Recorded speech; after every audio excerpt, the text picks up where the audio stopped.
Have you ever dreamed of walking under a sky of soft white and pink petals? On March 29, 2025, we visited the National Cherry Blossom Festival in Washington, D.C. for the very first time, and it was magical.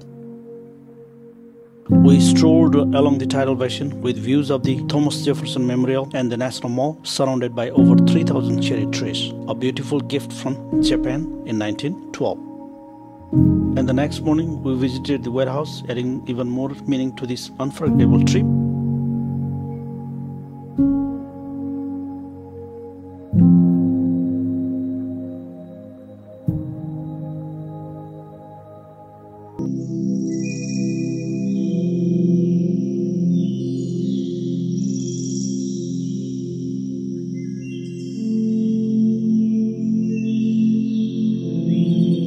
Come see the magic for yourself.